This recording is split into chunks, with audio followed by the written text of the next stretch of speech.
Now we come to the fifth and the last part of this particular lecture. It is module number 7. It is letter A still. The very last part is entitled The Pattern of God's Saving Action. We've walked very briefly through the Pentateuch from Genesis through Deuteronomy, spent most of our time in Genesis, setting the foundation, and then showed how in the rest of the Pentateuch you see the fulfillment of the three promises to Abraham. God promises him a relationship. This is established at Mount Sinai and in the sanctuary services. God promised Abraham to have many descendants, and certainly by the time of Exodus story, Israel is a quite numerous nation. Then you also have the promise of the land, and by Numbers and Deuteronomy, that promise is in the prospect of being fulfilled.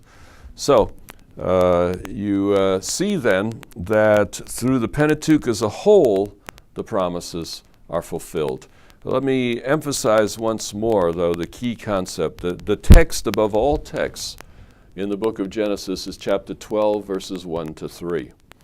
That original promise to Abraham looks back.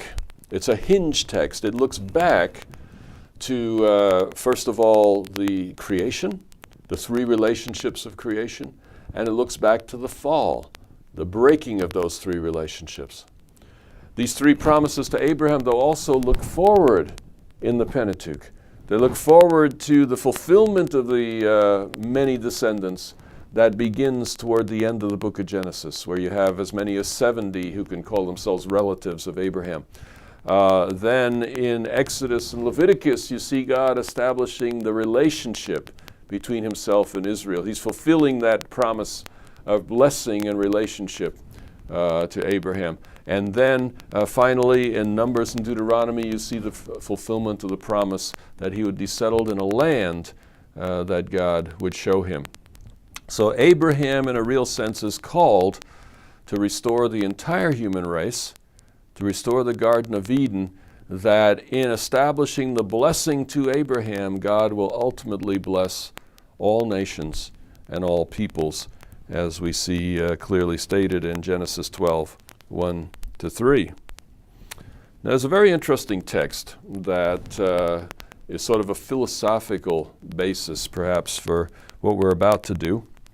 And that's in Ecclesiastes, chapter 3, and begin with verse 11 and much of what follows up to verse 15. And chapter 3, verse 11, it says, "He has made everything beautiful in its time. He has also set eternity in the hearts of men, yet they cannot fathom what God has done from beginning to end." And verse 14, "I know that everything God does will endure forever. Nothing can be added to it and nothing taken from it.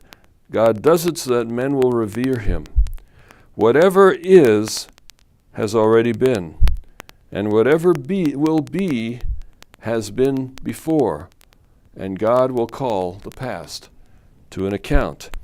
Here the focus is definitely on the actions of God, and it indicates that there will be a pattern in God's actions. As you observe the past, the present, and the future, you will see a pattern developing in terms of the actions of God.